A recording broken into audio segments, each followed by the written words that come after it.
Hello guys, welcome back to my YouTube channel. അപ്പോൾ ഇത്രയും നേരം ഞാൻ ഈ വീഡിയോ എടുക്കാനായിട്ടുള്ളൊരു ഫ്രെയിം തപ്പുമായിരുന്നു. ആൻഡ് ഐ ഫൈനലി പ്ലേസ് ഇത് എൻ്റെ ലിവിങ് ഏരിയയിൽ വെച്ചിട്ടുണ്ട്. ഇപ്പോൾ ടൈം ഈസ് 5 o'clock. അപ്പം കുറച്ച് ലൈറ്റ്സ് ഒക്കെ വരുന്നുണ്ട്. അപ്പോൾ ഈ ലൈറ്റ് ഡിം ആവുന്നതിന് മുമ്പ് I want to finish this.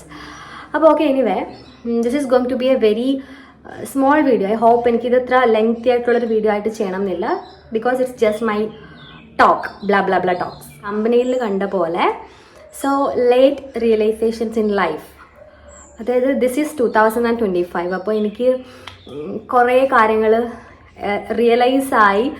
പക്ഷെ over the period of time ഞാൻ റിയലൈസ് ചെയ്ത കാര്യങ്ങളാണ്. ബട്ട് സ്റ്റിൽ ഈ 2025 ഈസ് എനിക്ക് എന്തോ ഭയങ്കര പോസിറ്റീവായിട്ടുള്ളൊരു ടച്ച് വുഡ് അങ്ങനെ ആയിരിക്കട്ടെ. ബട്ട് സ്റ്റിൽ ഐ ഫീൽ കുറേ ഗുഡ് തിങ്സ് ഹാപ്പനിങ്. അപ്പോൾ എനിക്ക് ഈ ഒരു വർഷം 2025 എത്തി നിൽക്കുമ്പം, and one more thing, this year I am going to hit 30. അപ്പോൾ എനിക്ക് മെയ്യിൽ 30 വയസ്സാവും. അപ്പം ഈ 30ലേക്ക് എത്തുമ്പോൾ തന്നെ നമ്മൾ matured enough to realise lot of things. അപ്പോൾ അങ്ങനെ ഞാൻ റിയലൈസ് ചെയ്ത കുറച്ച് കാര്യങ്ങൾ ഞാൻ ഷെയർ ചെയ്യുവാണ്. Let me start this video. അപ്പോൾ എല്ലാവർക്കും once again welcome back to BKM stories. First thing is time heals everything, give it time. നമ്മൾ കേട്ടിട്ടുണ്ട് ഈ ഒരു സാധനം.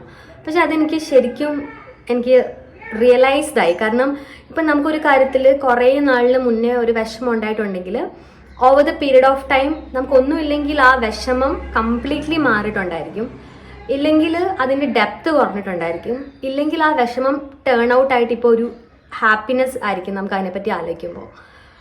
അപ്പം ടൈം എന്ന് പറഞ്ഞൊരു സാധനം നമുക്ക് തീർച്ചയായിട്ടും നമ്മുടെ ലൈഫിൽ ഭയങ്കര ഒരു ചേഞ്ച് കൊണ്ടുതരും. അപ്പം അത് is one of the thing. ഈ സെക്കൻഡ് തിങ് ഈസ് ഇതുമായിട്ട് കണക്റ്റഡ് ആണ്, ഈ ടൈമുമായിട്ട് കണക്റ്റഡ് ആണ്. അതായത് you will never be in the same situation twice എന്ന് പറയും. അതായത് ഒരേ സിറ്റുവേഷനിൽ നമ്മൾ ഒരിക്കലും ഒന്നിൽ കൂടുതൽ വട്ടം ഇരിക്കാൻ പോകുന്നില്ല. അതിനി എത്ര വലിയൊരു ദുഃഖമാണെന്നുണ്ടെങ്കിലും അത് ഫസ്റ്റ് ടൈം കേൾക്കുമ്പോൾ നമുക്ക് ഉണ്ടാകുന്ന ആ ഒരു പെയിനും ആ ഒരു ഫീലും പിന്നെ ആ സെയിം കാര്യം പിന്നെ കേട്ടാലും നമുക്ക് ഉണ്ടാവാൻ പോകുന്നില്ല. അപ്പോൾ അത് ആദ്യമായിട്ട് സംഭവിക്കുമ്പോഴായിരിക്കും നമുക്ക് ഏറ്റവും കൂടുതൽ പെയിൻ നമുക്ക് ഉണ്ടാകുന്നത്. ഇപ്പം ഇത് രണ്ടും ഞാൻ കണക്ട് ചെയ്ത് പോകാൻ എൻ്റെ ലൈഫിലൊരു സിറ്റുവേഷൻ എന്ന് പറഞ്ഞാൽ, സോ എൻ്റെ അമ്മ പോയിട്ട് ഇപ്പോൾ ഇറ്റ്സ് ബീൻ 5 years. അപ്പം ആ സമയത്ത് എൻ്റെ വെൽവിഷേഴ്സ് ആയിട്ടുള്ള ഫാമിലി, ഫ്രണ്ട്സ്, അവരൊക്കെ വന്നിട്ട് നമ്മുടെ അടുത്ത് ഭയങ്കര സിമ്പത്തറ്റിക്കലിയും ഭയങ്കര അവർ സിമ്പതിയാണെന്ന് ഞാൻ പറയുന്നില്ല, ബട്ട് കൈൻഡ് ഓഫ് സിമ്പതി ആയിട്ടാണ് നമുക്ക് ഫീൽ ചെയ്യുന്നത്. ഓക്കെ സാരമില്ല പോട്ടെ അങ്ങനെ ഇങ്ങനെയൊക്കെ പറഞ്ഞ് നമ്മളെ സമാധാനിപ്പിക്കും. ചിലപ്പോൾ അത് അവർക്ക് നമ്മളോടുള്ളൊരു സ്നേഹം കൊണ്ടായിരിക്കും.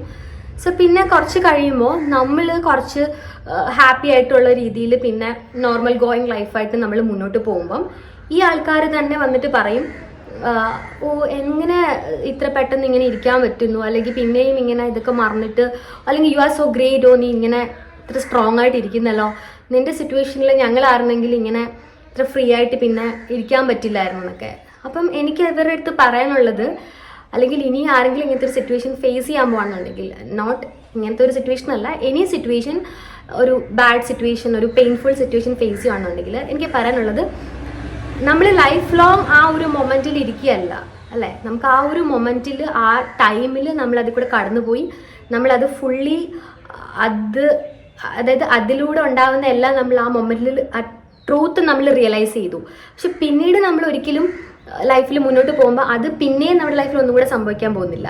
അപ്പം ഒരു വട്ടം സംഭവിച്ച കാര്യം പിന്നെയും സംഭവിക്കാൻ പോകുന്നില്ല. അപ്പം നമ്മൾ ആ റിയാലിറ്റിയിലൂടെയും ആ ടൈമിലൂടെയും പോയി ഗോ ത്രൂ ചെയ്ത് കഴിയുമ്പോൾ സോ നമ്മൾ നമ്മുടെ നോർമൽ ഒരു ലൈഫിലേക്ക് നമ്മൾ തിരിച്ചു വരും. സോ അപ്പം ഒരാൾക്ക് നമ്മളെ കണ്ടിട്ട് ജഡ്ജ് ചെയ്യാൻ ഇറ്റ്സ് നോട്ട് റൈറ്റ്. അതായത് അവർ നമ്മൾ നോക്കി ജഡ്ജ് ചെയ്യാണ്, അതായത് നിനക്ക് എങ്ങനെ പറ്റുന്നു, ഞങ്ങളായിരുന്നെങ്കിൽ ഇങ്ങനെ ആവില്ലായിരുന്നു. സോ എനിക്കതിൽ ഒരു വിശ്വാസം തോന്നുന്നില്ല. And the next thing, and one of the very important thing, അതായത് ഇപ്പം ഞാൻ കുറേ നാളിന് മുന്നേ ഈ ഫേസിൽ എത്തിച്ചേർന്നതാണ്. But still right now I am in that phase that I care about my own happiness and I don't care about except my family I don't care about what other people things. കാരണം നമ്മുടെ ഹാപ്പിനെസ്സിന് importance കൊടുക്കുക.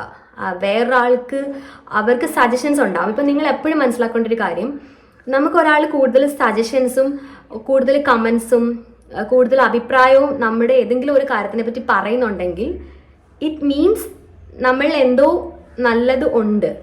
അല്ലെങ്കിൽ ആൾക്കാർ ഒരിക്കലും കമൻസോ, good comments ആയിക്കോട്ടെ bad comments ആയിക്കോട്ടെ അല്ലെങ്കിൽ suggestions ആയിക്കോട്ടെ, അത് പറയാൻ അവർ നമ്മൾ ചോദിക്കാണ്ട് അവർ ഉള്ളിൽ നിന്ന് തന്നെത്താനെ പറയാനായിട്ട് അവർ ശ്രമിക്കത്തില്ല. സജഷൻസ് ഒക്കെ നമുക്ക് കേൾക്കാം, പക്ഷെ ഇപ്പം നമുക്കത് പേഴ്സണലി ഇഷ്ടപ്പെട്ടു, ഫസ്റ്റ് പ്രയോറിറ്റി നമ്മളാണ്. ഇപ്പം ഞാൻ ഇപ്പം ഇട്ടിരിക്കുന്ന ഈ ഡ്രസ്സിൻ്റെ കളർ ആയിക്കോട്ടെ, എന്തായാലും അത് എനിക്ക് ഇഷ്ടപ്പെടുന്നുണ്ടെങ്കിൽ, ഞാൻ അതിൽ ഹാപ്പി ആണെന്നുണ്ടെങ്കിൽ none of anybody's opinion doesn't affect. അത് ഭയങ്കര ഒരു ഇമ്പോർട്ടൻറ്റ് കാര്യമാണ്.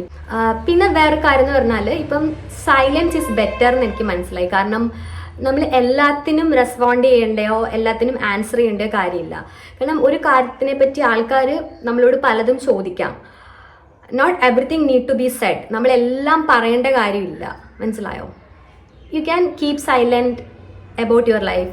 അത് ഭയങ്കര നല്ലതാണ്. നമ്മൾ എന്ത് കാണിക്കണം എന്നുള്ളത് മാത്രമാണ് ആൾക്കാർ കാണുന്നത്. അപ്പം it's right to it's okay to be silent. Not everything need to be said. ഒരാളോട് നമ്മളെല്ലാം പറയേണ്ട ഒരു കാര്യമില്ല. പിന്നെ ഇത് എല്ലാവരും ഓൾമോസ്റ്റ് കുറച്ചൊരു ലേറ്റ് ഏജിൽ റിയലൈസ് ചെയ്യുന്ന ഒരു കാര്യമാണ്. It's okay to have one friend who supports you, who encourage you, who good for you. അല്ലാണ്ട് ഒരു ഭയങ്കര ഒരു സർക്കിളിനെ കീപ്പ് ചെയ്തുകൊണ്ട് പോകേണ്ട കാര്യം ഇല്ല. നമ്മളൊരു ഇനിഷ്യേറ്റീവ് എടുക്കുന്ന പോലെ നമ്മളെടുത്ത് ഇനിഷ്യേറ്റീവ് എടുക്കുകയും ഒരു കാര്യത്തിനല്ലാതെ, ഇപ്പം ഒരു ആവശ്യത്തിനല്ലാതെ നമ്മുടെ കൂടെ സിൻസിയറായിട്ട് വിത്തൗട്ട് എക്സ്പെക്റ്റിംഗ് എനിത്തിങ് നമ്മുടെ കൂടെ നിൽക്കുന്ന ഒരു ഫ്രണ്ട് ഉണ്ടെങ്കിലും ഇറ്റ്സ് ഫൈൻ. അത് എല്ലാവരും റിയലൈസ് ചെയ്യേണ്ട ഒരു കാര്യമാണ്. And I realised. ഞാൻ പറയുകയാണെങ്കിൽ, ഫോർ എക്സാമ്പിൾ, ഇപ്പം ഒരു ആളുടെ വീട്ടിൽ എന്തെങ്കിലും ഒരു പരിപാടി നടക്കുന്നു, എനി പരിപാടീസ്. അപ്പം ആ പരിപാടിക്ക് അവർ നമ്മളെ പേഴ്സണലി വിളിച്ചിട്ടില്ല. മേ ബി അവർ വിട്ടുപോയതായിരിക്കാം, അല്ലെങ്കിൽ അവർ ഇൻറ്റൻഷനലി വിളിക്കാഞ്ഞതായിരിക്കാം. അപ്പം നമുക്ക് തീർച്ചയായിട്ടും നമ്മളെ വിളിച്ചിട്ടില്ല എന്ന് നമുക്കറിയായിരിക്കും. ഇൻ ബിറ്റ്വീൻ നമ്മൾ അവരെ കാണുന്നുണ്ട്, നമ്മളത് കാണിക്കുന്നില്ല, നമ്മൾ കൂളായിട്ട് ഹാപ്പി ആയിട്ട് അവരുടെ കൂടെ പോകുന്നുണ്ട്. പക്ഷെ പിന്നെ കുറച്ച് നാൾ കഴിഞ്ഞ് സെയിം ഒരു പരിപാടി നമ്മുടെ വീട്ടിൽ നടക്കുകയോ അല്ലെങ്കിൽ നമ്മുടെ ലൈഫിൽ നടക്കുകയോ ചെയ്യുമ്പോൾ I am somebody who doesn't call them. കാരണം ഞാൻ അങ്ങനത്തെ ഒരാളാണ്. അല്ലാണ്ട് സില്ലി മാറ്റേഴ്സ് വെച്ചിട്ട് പിണങ്ങിയിട്ട് ഒരിക്കലും അങ്ങനെയല്ല. അതായത് ഇപ്പം നമുക്ക് എന്താണ് പീസ് തരുന്നത് അത് ചെയ്യുക. What gives you peace, do that. അതാണ് ഇമ്പോർട്ടൻറ്റ്. അല്ലാണ്ട് നമുക്ക് ഒരാളോട് മിണ്ടാതിരിക്കുന്നതാണ് പീസ് തരുന്നതെങ്കിൽ ജസ്റ്റ് മിണ്ടാതിരിക്കുക. അതല്ലാണ്ട് ചില ആൾക്കാർ ചുറ്റും നിന്നിട്ട് ഭയങ്കര നന്മ മരങ്ങളാവും. അയ്യോ പോട്ടെ, സാരമില്ല, അങ്ങനെയൊക്കെ. ഇപ്പം നമ്മുടെ കൂടെ വളരെ പണ്ട് തൊട്ടേ പഠിച്ചിട്ടുള്ള ഒരു ചൈൽഡ്ഹുഡ് ഫ്രണ്ട് ആയിരിക്കാം, ചിലപ്പോൾ ഇന്നലെ നമ്മൾ കണ്ട ഒരാളായിരിക്കാം, അല്ലെങ്കിൽ 3 months നമുക്ക് പരിചയമുള്ള ഒരാളായിരിക്കാം. ഇത് തമ്മിൽ ഒരു ഡിഫറൻസ് ഇല്ല. ഇതിനെ രണ്ടിനെ ഞാൻ ഡിഫറെൻ്റ് ആയിട്ട് കാണുന്നില്ല.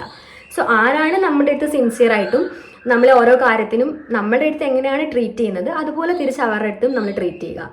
അല്ലാണ്ട് ഇതിനകത്ത് നമ്മൾ കാറ്റഗറൈസ് ചെയ്യുന്നൊന്നുമില്ല. So what gives you peace, do that. പിന്നെ വേറൊരു കാര്യം എന്ന് പറഞ്ഞാൽ, ഇപ്പം ബ്യൂട്ടി എന്ന് പറയുന്നത് ഈസ് ഓൾസോ മൈൻഡ്.